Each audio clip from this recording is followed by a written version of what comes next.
Welcome to Coast Vue, the show that every single day celebrates the men and women who are making coastal Mississippi such a great place to live, work, and play. I love saying that every morning because I mean it. And the people who join me on this show, they feel the same way, that it takes a collection of amazing people to make coastal Mississippi tick.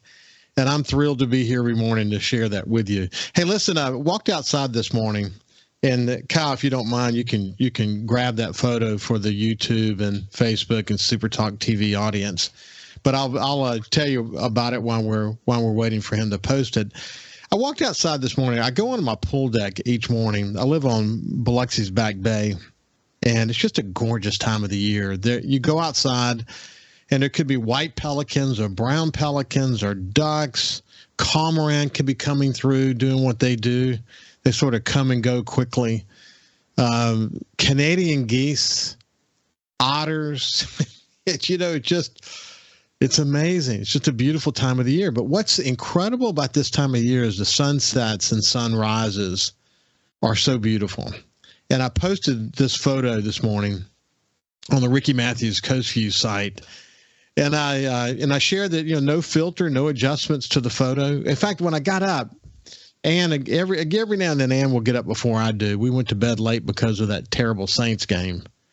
And this, by the way, this show's gonna play on Thursday because we were able to connect with our friend Hunter Dawkins, who we're going to be coming to here in just a second.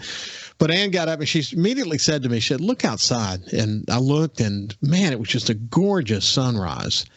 And I walked outside and took a picture of it, and I made a comment on the Coast Vue Facebook page that autumn sunsets and sunrises in coastal Mississippi are just so beautiful. And I found a quote from Victoria Erickson that I thought was terrific. It said, "If a year were tucked into a clock, then autumn would be the magic hour." Isn't that true? Isn't that true? Not only the leaves, but the sunrises and the sunsets. But it was beautiful. And if you look at the photo, you can go to my personal Facebook page or to the Coast Vue Facebook page. We'll post it at the SuperTalk Facebook page as well. But you see the sun hovering over the Beau Rivage in the background, and with the reflection on Back Bay. It's just absolutely beautiful. Autumn is really a time that reminds us that seasons change. It reminds us that this is the time of year that change in and of itself can be beautiful. And I think, we all reflect this time of year, and we look around us, and it's a time to be thankful. That's for sure. Lauren DeStefano said this: "Fall has always been my favorite season, the time when everything bursts with its last beauty, as if nature had been saving up all year for the grand finale." Now, I don't mean just the leaves, but it's also the sunsets and the sunrises. Just a beautiful time of the year. We have a popcorn tree. Most people don't like popcorn trees, but this one's actually down on the edge of the marsh, and it's big, and it can be so beautiful in autumn. And just a few days ago, I noticed it had beautiful, bright orange leaves.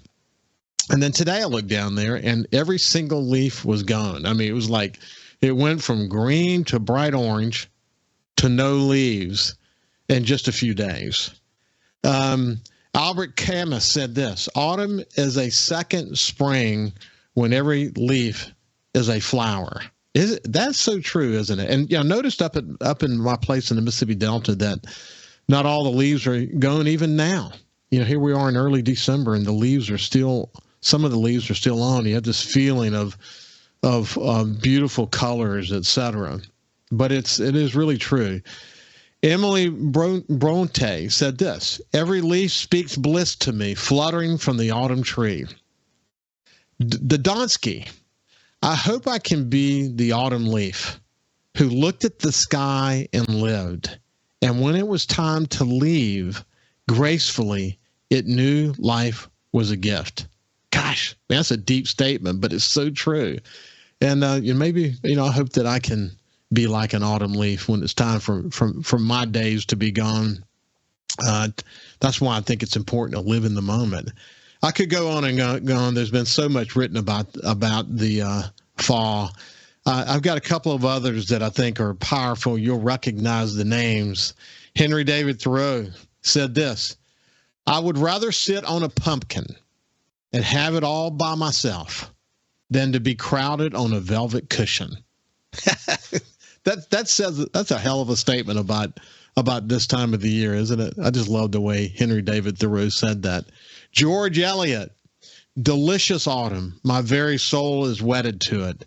And if I was a bird, I would fly about the earth seeking successive autumns." That's a powerful statement about autumn. And one more. F. Scott Fitzgerald: "Life starts all over again when it gets crisp in the fall." Again, it's all about change. Fall in coastal Mississippi is so very special. And, again, I've quoted Friedrich Nietzsche many times, the German philosopher. But he said this: "Notice that autumn is more than the season of the soul, is more the season of the soul than of nature." And I think we all kind of feel that way. I really enjoy spending time outdoors. I fish, I hunt. I just like to walk in the outdoors. And I could be on my back deck as it was this morning as I looked out over Biloxi's Back Bay at the sunrise, or I could be at my place up in the Mississippi Delta just walking through the woods. But it is really a time for reflection. I spend a lot of time just in quiet thought this time of year. I know that you do too.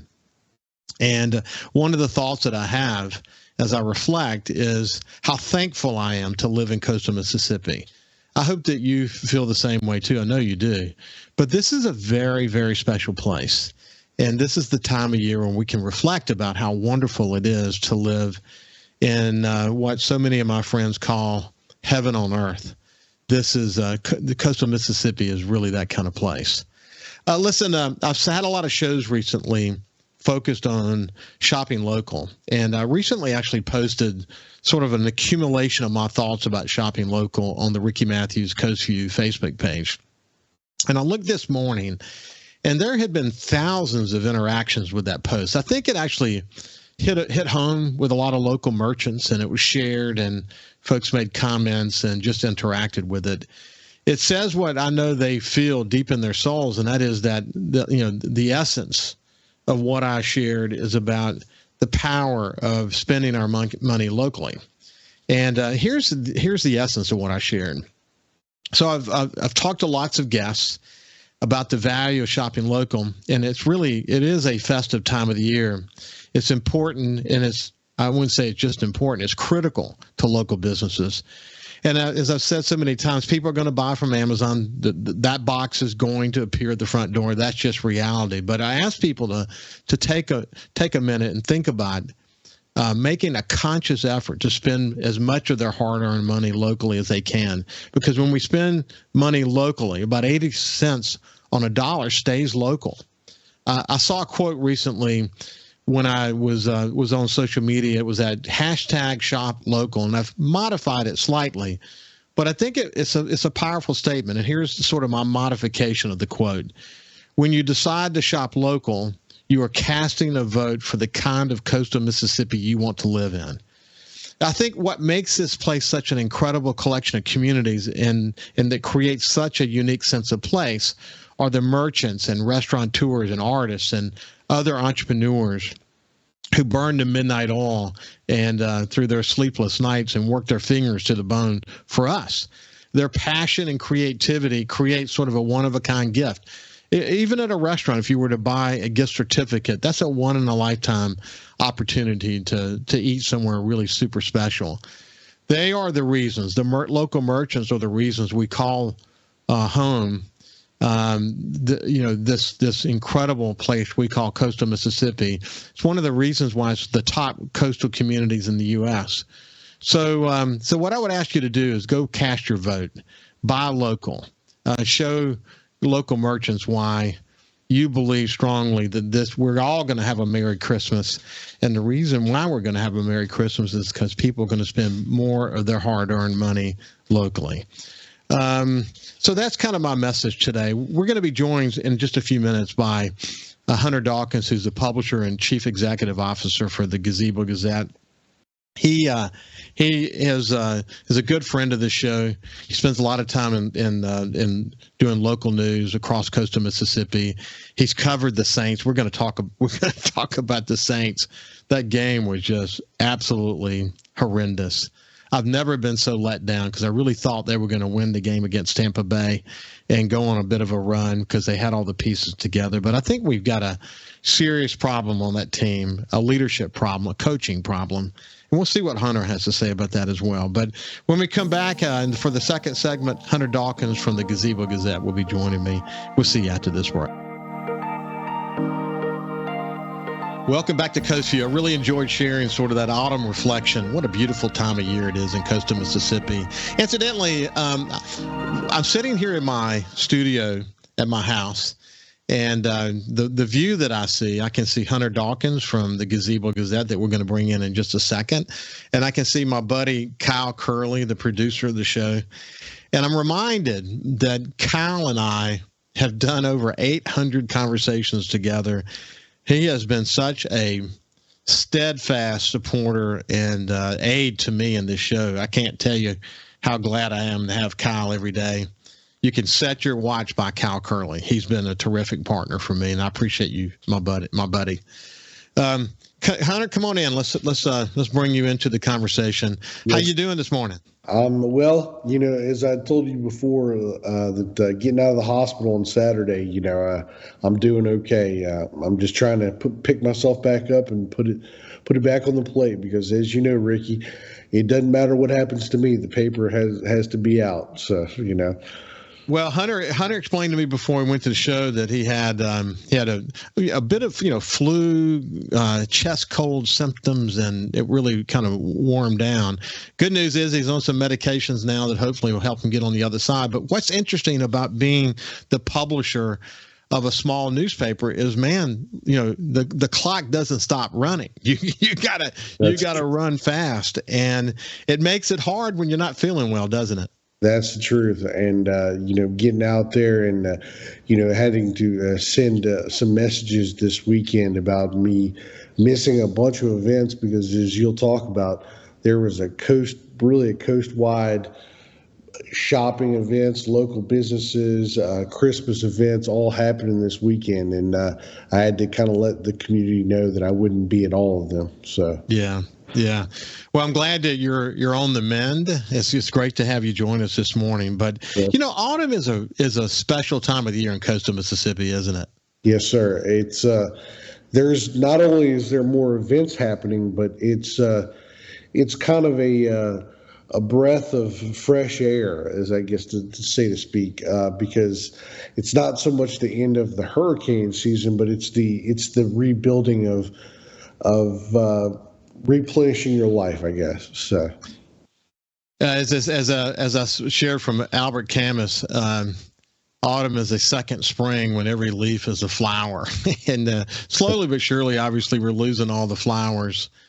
All the leaves that we're pretending as flowers. Well, of course, in the Mississippi Gulf Coast, that'll be, up until the Christmas Day, Isn't that interesting? That's pretty interesting because you think of, I think of the Smoky Mountains, man. When I was a kid, my parents and my family used to go to the Smoky Mountains. And of course, when my kids were younger, that's what we did as well. We'd go to the Smokies in October and catch the changing of the leaves.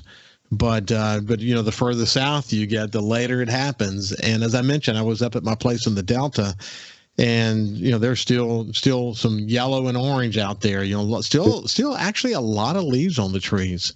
There was I was hunting, and there was this rain shower, just kind of rogue rain shower that came through, and I looked above me, and there were all these leaves that were actually shielding me from the rain for the most part.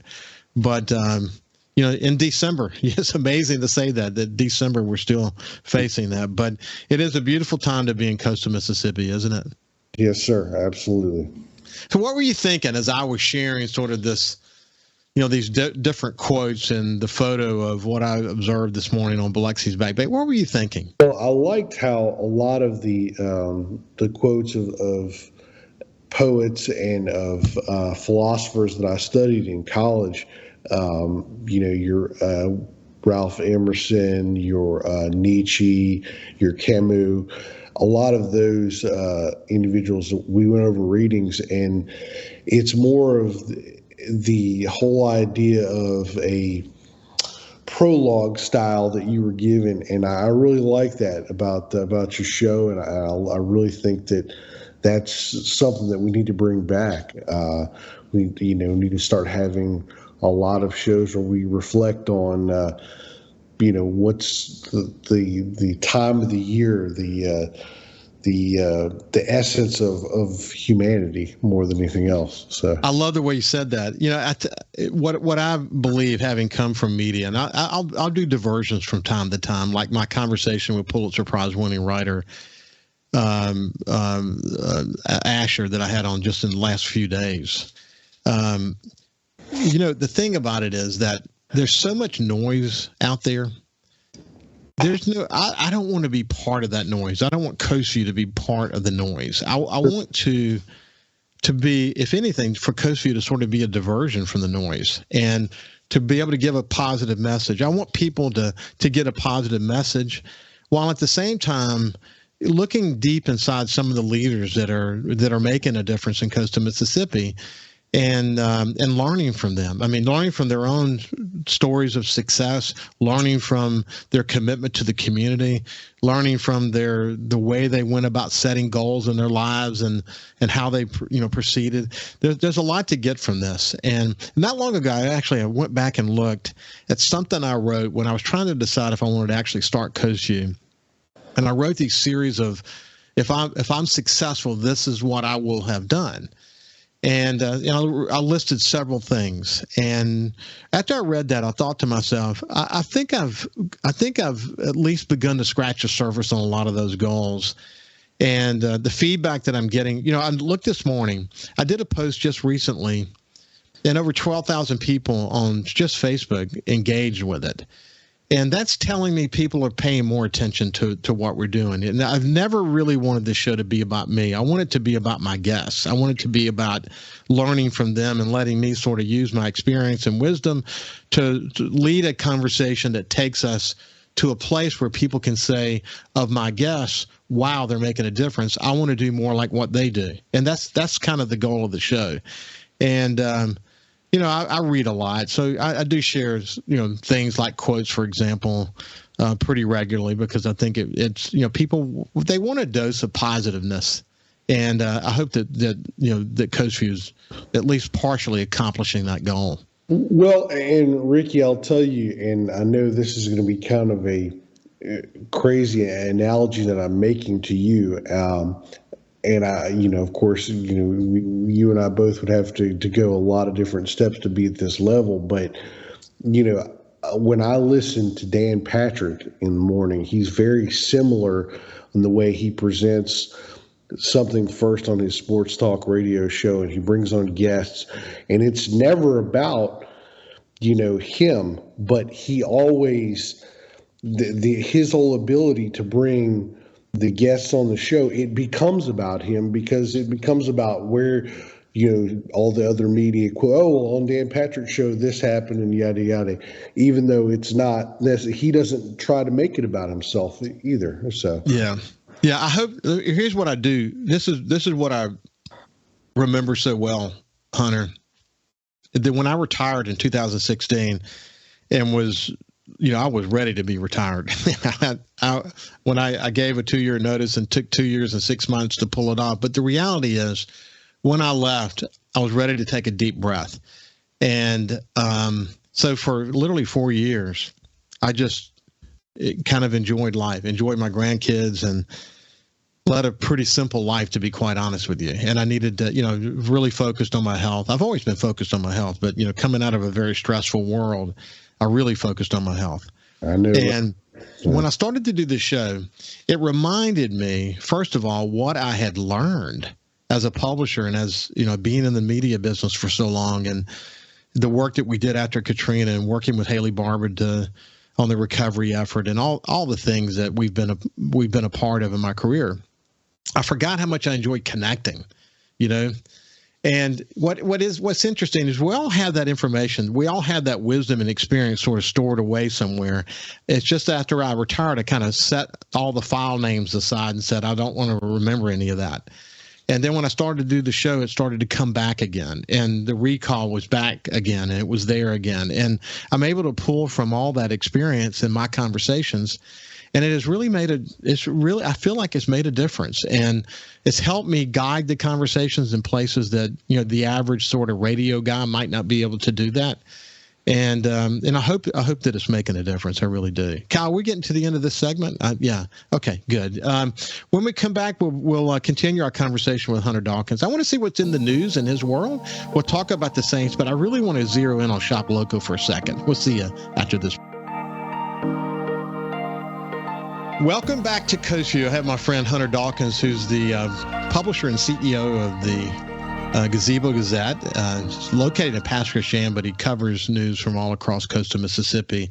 And, I was thinking that when you think about autumn and how special autumn is, you can't help but think about pumpkins. I just think, kind of a pumpkin's part of the autumn, vision that we have. And so that's why that one quote from Henry David Thoreau that said, I would rather sit on a pumpkin and have it all to myself than be crowded on a velvet cushion.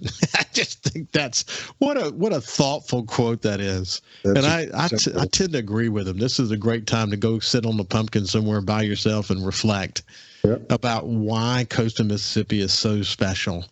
Hey, listen, you heard what I said about shopping local. Man, I can't emphasize that enough, that this whole notion, people live in a new world, and Amazon and other online sites make it really easy to order online, and people are going to do that. That's for sure. But if they'll just hold back some of that money and buy those special gifts locally, they'll be glad they did, and they will be making a tremendous impact on local merchants, won't they? Yes, sir. Well, it's funny that you brought up Thoreau's statement about pumpkins. As you know, Trinity Episcopal, right on the beach there in Pasquo, they sell pumpkins all the way. They're even selling them. They were selling them until after Thanksgiving. But it's a local business and things like that you could take into account. But there's nothing but just great shop local businesses, and a lot of the municipals, individuals, the mayors in both cities, and really in all three cities, have really promoted the shop local, and especially after Saturday, this makes it a really big deal down here on the coast, and I know you've been a part of promoting that as well. Hey, listen, what's interesting though is that I said 80% of every dollar that you spend stays local, and so not only does it help make the economy keep moving. In fact, I've said this many times that we have the Ingalls and Chevrons and Stennis and all the stuff that happens in between with hospitality, et cetera. But it's small business is really the engine that drives our economy. To bring those dollars back into the community, that's really important. Obviously, you're helping a merchant survive and even thrive. That's really important. Those merchants are the ones who often are the sponsors of soccer teams and softball teams, and they're the ones who help in local community efforts like with the homeless, et cetera. I'll say too that those merchants are advertisers of yours at the Gazebo Gazette and for SuperTalk Mississippi Media. They advertise for us, so it helps the economy move, and it just multiplies when you spend the money locally. I can't say that enough, can I? No, you really can't. And one perfect example is in Long Beach on Jeff Davis. You have some corporate merchants, but then you also have 4 or 5, 6 locals that just, come every single time, get a ton of business from especially this time of year, more than anything else. And it's just something that the communities have really gotten behind. Pastor Shan has really promoted this local business avenue, especially on Christmas in the Past this weekend. One of the largest events. I remember, Ricky, back in the day when I went to Christmas in the Past when I was a little kid, it wasn't that small, but there was not as many businesses coming out, business owners, they used to have little hors d'oeuvres and things as such, but now you can't even really have that because there are so many people going back and forth, and there are vendors to add on with the local businesses and shops. So, you think about Pasco Chan, man, what a resilient place. Wiped out by Hurricane Camille, wiped out again by Hurricane Katrina. The very idea of Gazebo Gazette rose out of this incredible effort by citizens to bring that community back. And then you have all those resilient merchants and new ones coming to bear. My wife and I will come there for lunch at least once or twice a year, just so we can get a sense of it all. We'll get some olive oil, incidentally, while we're there. That's right. The olive store is great down there. Yeah. So, but it's got such a great feel to it downtown, doesn't it? Yeah. Yes, sir. It's really come to a good place to really just to hang out, even if you don't want to eat. You want to just hang out. You want to grab a drink. You want to have a daiquiri. You want to just really be involved in the community. You can go shopping. You can look for books. You can look for jewelry. You can look for, if you need something at your house, you go Ace Hardware downtown. I mean, everything's available, and I think that's something that the city has really done a great job building it back. And then you think about the harbor and its resurgence. Sure. And of course, Shaggy's is down there in the Shaggy Charter docks, and what that means to visitors and even residents who go out and catch some redfish and specks and come back to the docks and have it cooked and get to enjoy that experience. And maybe while the husband and sons are out fishing, the wives are out walking around downtown. Sure. That's what makes Coast of Mississippi so special, that you can replicate that over and over again throughout the cities of Coastal Mississippi. And, it's special, isn't it? Of course it is. And, that is something that puts a unique spot over anybody else, especially as you were talking about the Shaggy portion of the harbor. Rimmer Covington Jr. and I went to high school together, and he's done a great job of building and promoting that portion of Shaggy's on the dock. But even then, you go a little west of there in that parking lot, Sea Level, which is owned by the Barretts. It's one of the best. You get the sunset. Really, the only place in the Mississippi Gulf Coast where you can see the sunset, and it's amazing just being in this environment down here and being able to go through and experience all those different things. So I had Rimmer Covington and Ronnie Daniels, Rimmer, who owns Shaggy, and Ronnie Daniels, who is a charter boat captain.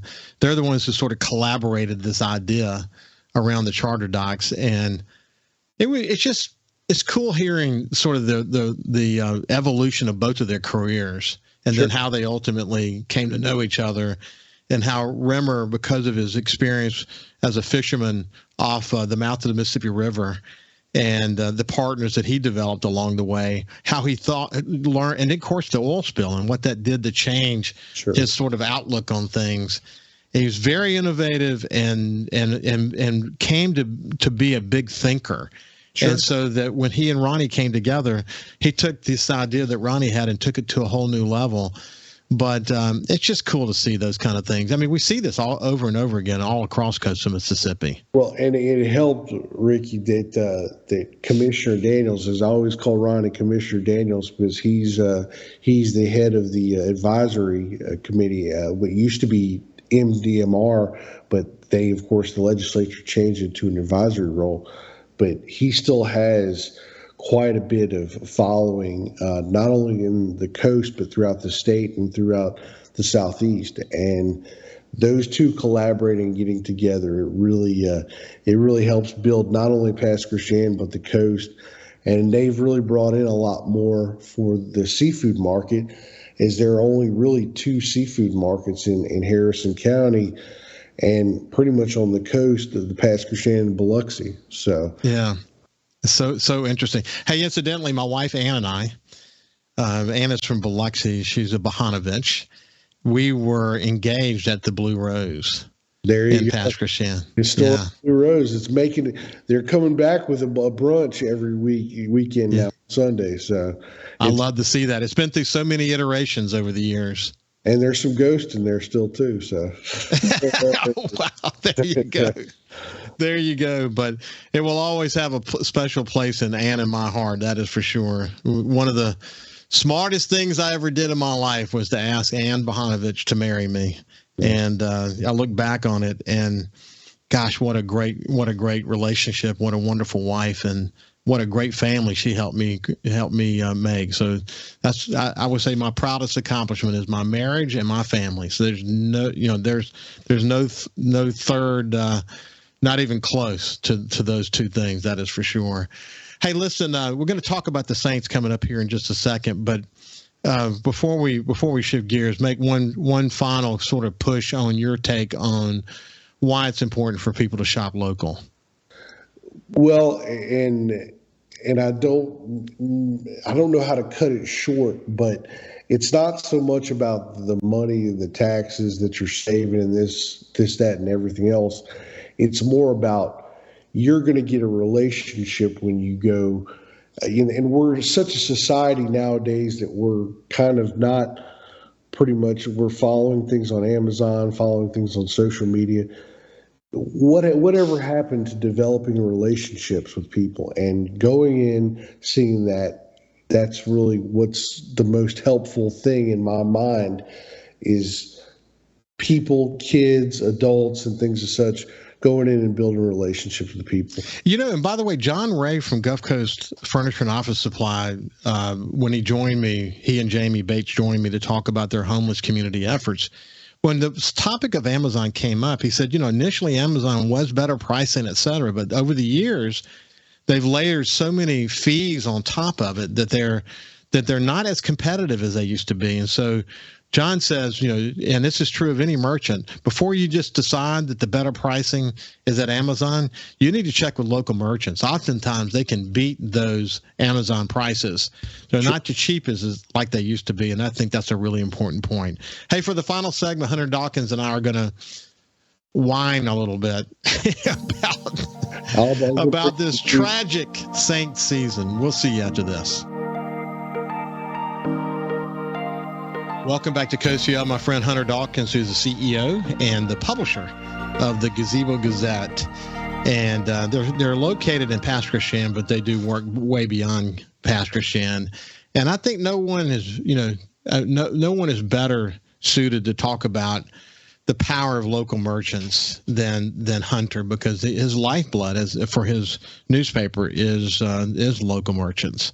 We're going to shift gears now, and I mentioned before we went to break that we're going to whine a little bit about the Saints, but for this team to have entered into this season with so high an expectation, for example, this may be the best defense the Saints have ever had. Jameis Winston is going to have a great year because he's not going to make big mistakes. He's going to just focus on managing the offense, and we've got so much. Michael Thomas was coming back. We've begun to really figure out where the roles are going to be. We're going to have the best defense the best defensive line in the entire NFL. Our offensive line is going to continue to be the best it can be, and on and on and on. Boy, we entered this season with so many high expectations, and we can't say that it was injuries, even though we got a bunch of them. Every team has to deal with injuries, but I went into this game with Tampa Bay thinking that, man, they could actually turn the corner, because here's a chance to actually beat a team that only has 5 wins, and then really start to make a run at winning our division. And they make, once again, Tom Brady look like a genius at the end of the game with 3 minutes left in the game. It was so incredibly difficult to watch. What's your read on it, buddy? Well, look, there's a whole lot I can break down into it, but as we talked about in the past, it's the culture. It's the whole idea, even as you spoke about, the management experience, the the ability for us to just kind of be able to put our back on our defense and this, that, and the other. Sean Payton never did that. He presented. Now, I'm not trying to use Sean Payton as the only guy, but I'm using that as an example. Coming in and changing the whole idea and format. God bless. I love Jim Moore. He's a great guy, but he was that guy. He helped build that management culture that will put our back on our defense, and then as long as we don't turn the ball over or this, that, or the other. Well, Sean came in and said, no, we're going to throw the ball down the field. We're going to take some chances. And it behoves me to be able to put, Dennis Allen in the same situation but it's that format right now. Last night, we don't go for 4th and 1. That is so much of a Mora play right there. And and that cost us because people, you think about it, Ricky, you're like, well, 3 minutes, geez. No, that happened because we didn't go for it. Not because we didn't get it. It wouldn't have mattered if we got it or not. The fact that we didn't even try, we didn't even take that, ability to go with. But Hunter, what's worse about that, and just a good point you're making, is that in the third down play, they threw the ball. Yep. They threw the ball, so they got an incompletion that stopped the clock. Yep. So we had those downs, and we didn't run any time off the clock. So we gave it back to the guy who has the ability to eat us alive with plenty of time left on the clock. And he's not only has he won 7 Super Bowls, he's been to 10. He's played in 15 AFC, NFC championship games. You don't want, it's it's one of the things that I learned when I went back to start coaching after I played. It was that whole idea of, don't coach kids to do things just to a reactionary. You want them to be a pre-actionary. You want them to be able to make plays and to prepare plays to where they're automatically going to assume, hey, 4th down and 1, we're going for it. In our mindset, we are going to get this. We're going to react to it after we already do the I think Hunter, I think what that speaks to, you're talking about culture, and culture is decided by the head coach. What that speaks to is that throughout this entire year, I never felt like the Saints' personality emerged. What did they stand for? What were the Saints all about? They were constantly changing. There were these moments where you thought, wow, yeah, I like that. I like what they're doing with Taysom Hill, et cetera. Sure. But then they would fall back again. And I don't think that a real Saints personality within the guise of a new head coach who has a defensive mind and not an offensive mind. And we have an offensive coordinator who didn't even want to be the offensive coordinator. Sure. I understand. So, he was always subservient to Sean Payton, who was ultimately the call player most of the time. It's not a good place. And I think the management of the Saints are going to have some tough decisions to make.